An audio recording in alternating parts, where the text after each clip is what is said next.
All right, guys, how's it going? Well, I am back, and to be honest with you, I didn't want to be back here recording videos until tomorrow morning because I'm knackered. It was about 5 minutes ago I got off that plane at Alicante. As you know, I've been out in Mallorca for a few days, just doing a bit of work out there, different working environment. Flew back into Alicante, straight home, and then there's some stuff I thought I need to talk about. And I thought to myself, can I leave it till tomorrow morning? And I thought, nah, come on, let's get on with it before I go to bed. So, it's about Alexander Isak. No surprises there, if you like. I'm sure you're sick of hearing about it now, especially if you're a Newcastle fan. I've had a few Newcastle fans comment on my videos today. They're about 70% all right, really. Decent people. I like Newcastle Football Club. I like Newcastle, the city. Yeah, I do. I really do. But there's always one or two that, want to run the mouth. I think that the biggest insult I got today was off someone saying that I need to get my blood pressure checked because I was a bit red. Either that or he was trying to imply that I was angry or something. I don't know, but I did remind him that I live on the Mediterranean and it's a suntan. All right, I know it's not that warm up in the northeast of England. Anyway, they've got to do what they've got to do. So Paul Joyce has commented on the situation, and that is why it's important for me to record this video, because as you know, as far as I'm concerned, Paul Joyce is the best journalist concerning Liverpool Football Club. He's the one that's closest to the people that run Liverpool Football Club on a day-to-day basis. When he speaks through an article, when he writes an article for the Times, the first thing I think is, what does Michael Edwards want me to know? This wasn't an article, this was commentary on Off the Ball, and the quotes are here, and I'm going to read the quotes to you.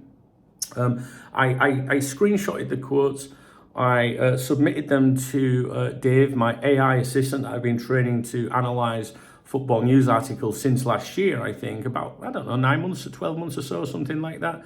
He analyses the articles for me, the journalist that writes them, and the platforms and publications that host those articles and claims. So, and he's a very good, built up a really good sort of like chat history, all the logs of the different journalists, the different claims that they make. And without me having to go, searching through documents and things, I can just say, Dave, has this journalist said that before or whatnot? So he's got good knowledge on Paul Joyce, okay? So he's going to tell you, or I'm going to tell you, what Dave thinks. And I know a lot of you really, really do like his input on the channel.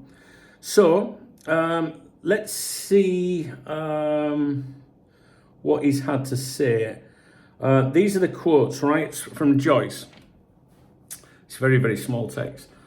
He said, I covered the Coutinho situation in 2017 when Barcelona first came, and Klopp used to have this saying whereby, regardless of the length of contract, we've all got a 1-year agreement here. So we give everything each season for 1 year. And then if you want to come and leave, you come and tell us early enough after the season has ended so we can all get our ducks in a row and we can help you move.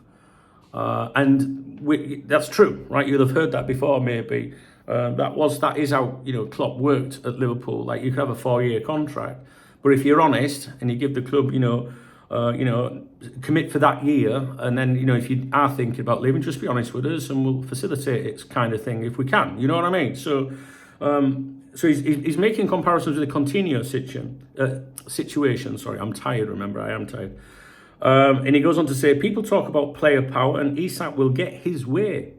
I still think the fee could be an issue, and I still think the fact that Newcastle don't seem to be close to, and the fact that they need to get 2 strikers, they're the impediments. One is the fee, the other is Newcastle replacing him. So I read those comments, and obviously there's the Coutinho, reference, Isak, player power, players getting what they want, kind of thing. And then he talks about, obviously, the fee could be an issue, which we all kind of know that anyway, whichever side of the fence you're on, whether you're a Newcastle fan or a Liverpool fan. And then obviously their need to get reinforcements in attack. And so I thought this was quite a level-headed commentary, really, sensible, nothing really shocking there. But the thing is, if you read that and think, well, we kind of already know that, true, but it's Paul Joyce saying it. And when he says it, it's very different to any of the others saying it, in my humble opinion. And there's no panic there. in his commentary. Like Paul Joyce will know a lot more than he's letting on, in my opinion. But you can't risk, ruining your relationships. And journalists have a working relationship with people like Richard Hughes and Michael Edwards, but also some journalists, very few, also have a personal relationship. In other words, maybe a beer or a bite to eat and stuff like that. And I think that's what you categorise Paul Joyce as with Michael Edwards, for example, and also Richard Hughes as well. Now, I'm a bit tired, as you know. I've been travelling most of the day, and even though it's only a 45-minute flight, it was delayed, and it's the Ball Lake Airport security sitting around and waiting for you, fucking, your flight, and it's just a tiring thing. But I read it and I was like, all right, okay. I just literally threw a screenshot of that. And this is exactly what I said to Dave. I just says, what do you think of Paul Joyce's comments about the latest state of play between Newcastle and Liverpool surrounding Isak? And this is what Dave's got to say. And obviously, if you've been around my channel for a long time, I know you'll be interested as to what Dave's got to say. And he says as follows: Dunk, this is actually a pretty telling little segment from Joyce, and it adds another layer to the Isak story we've been tracking. Here's my read on it. And then he's put key takeaways from Joyce's comments. Player power is in play. Joyce openly says Isak will get his way. That's a massive statement from him. He's basically telling you that in the long run, Newcastle won't be able to stand in his way if Isak pushes for the move. Two main roadblocks remain: A, the fee, and B, replacement or replacements. So the fee. Liverpool's valuation versus Newcastle's asking price. No shock there, but Joyce clearly thinks this is the big sticking point. And many of us can assume or speculate that that's what's going on. Other journalists have maybe said this already, right? But this is Joyce saying it. So when he's saying it, I know, or I believe, that he knows this because this is coming from the main man, Michael Edwards, and also Richard Hughes, that he will have been introduced to and will be working with as well. So it's the fact that Joyce is saying that makes all the difference to me, right? Because I'm looking for positives, I'm looking for negatives every single time Paul Joyce speaks. Replacement or replacements. Newcastle needing to sign 2 strikers before letting Isak go.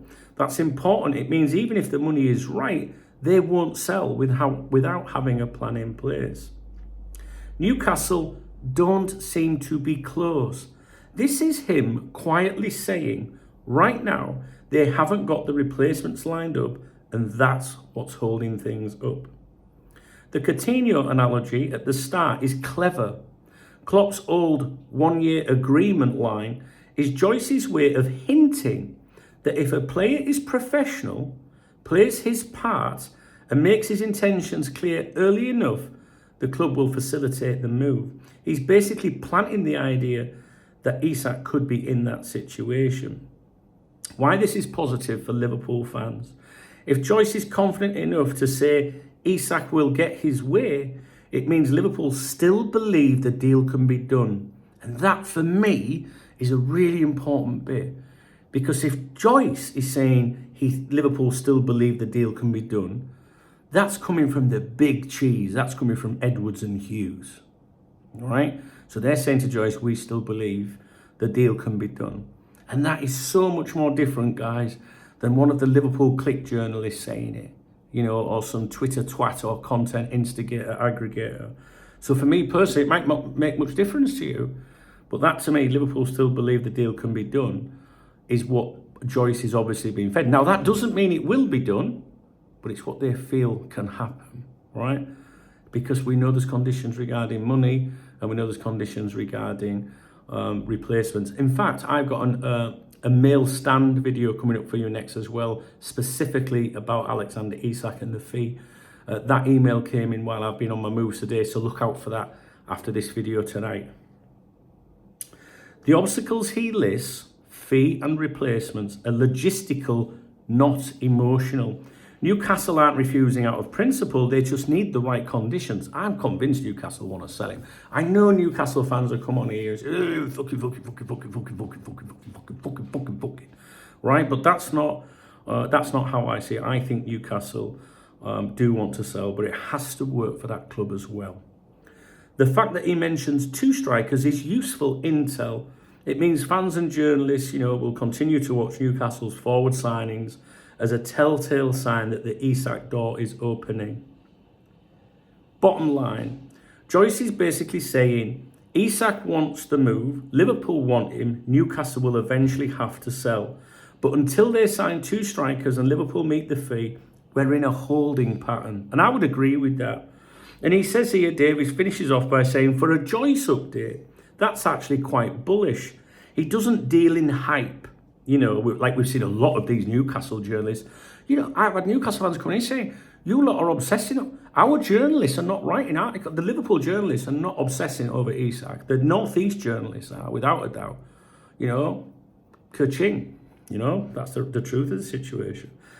I mean, you get criticised. Newcastle fans go, what are you talking about him all the fucking time? What are we supposed to do? I don't set what's in the fucking news, do I? I'm just talking about what's topical. Isak wants to move, Liverpool want him, Newcastle will eventually have to sell, but until they sign 2 strikers and Liverpool meet the fee, we're in a holding pattern, blah, blah, blah. Yes, for a Joyce update, that's actually quite bullish. He doesn't deal in hype, so Isak will get his way. It's him flashing a quiet green light to Liverpool fans. But obviously, money talks. It's that simple, and Newcastle have got to do their stuff. Anyway, that's all I've got to tell you on this. It's Paul Joyce. It's very important. People that are switched on from the Liverpool fan base, they will know when Paul Joyce speaks, you listen. He's the most important journalist concerning Liverpool Football Club. Obviously, David Ornstein is another that you listen to, those 2 together. And a bit of Fabrizio Romano. Mo Salah! I don't want to shout it, you know what I mean, because I've just got back. Right, that's it. All right, so I have got more videos coming for you. They'll be with you momentarily. Just a minute. I think I had a screenshot or something I wanted to show you. Says making me more videos. I don't want to make more videos. I know all the YouTubers and all them lot, they'll be making video after video after video. I do try and limit it. Ben Jacobs, if you're interested in what he has to say, I'm not, but some of you might be. Alexander Isak will only consider reintegrating at Newcastle or signing a new deal if Liverpool directly inform him a deal is impossible this summer. Isak is waiting to see if Liverpool bid again. The club haven't walked away as it stands, but have no plans to place a second offer unless given clear encouragement from Tyneside. I actually think that is regurgitated. I've seen various people saying that today. I don't rate Ben Jacobs, sorry guys. I don't. He's usually last with it, but I think he's a little bit better than he was. Maybe. I don't know. I think he's got a bit better, I think, with his general coverage. But he's not up there for me at all at the moment. He's just, I don't know, it doesn't matter. But you might be interested, all right? So I'm telling you because you might be interested. And Sky Sports Keith, he says, I think as the days go on, it's becoming increasingly likely that Alexander Isak remains a Newcastle player this window. Okay, Keith. And I'm going to leave it there. I've got a comment here from a Newcastle fan, which was really, really good. I'm not going to bother you with it on here. I'll save it for my morning briefing tomorrow where I pick out comments for you guys. My morning briefing's on my other YouTube channel, Duncan Oldham. The link is in the video description to that channel. It'll pop up on the screen, okay, in a moment. The morning briefings, I do a video on there first thing every morning. There will be one tomorrow. I'll also go to the cafe in the morning. Now I'm back. I'll go and review the Spanish papers for you, see if there's anything to do with Canate. It's been 13 days now with no mention of Canate. We might see a bit of Rodrigo tomorrow. So yeah, my grandson's on his way out here tonight. My daughter, they're flying out from England right now, so I'm really looking forward to them spending the week here, but I'll still be here with you as normal, all right? So if you did find the video interesting, please do thumbs up the video. Please leave a comment. Even if you've commented on another fucking Isak video from earlier today, it's changing all the time. Your opinions might be influenced by different journalists, okay? Like I say, maybe not anything too exciting from Joyce to the majority of people listening to his quotes, because people go, nothing new in them. But it's who's saying them. This is the big, big difference, in my opinion. So if you enjoyed the video, thumbs up the video, drop me a comment. If you want to buy me a coffee for the cafe or a beer from the pub, there's a love heart under the video. It's called a super thanks. And like I say, I always give a shout out to people in my morning briefing. All right, guys, I'll be back with you in a minute. I've got some more stuff for you. All right. I'm never going to get to bed at this rate. I need to go on holiday again.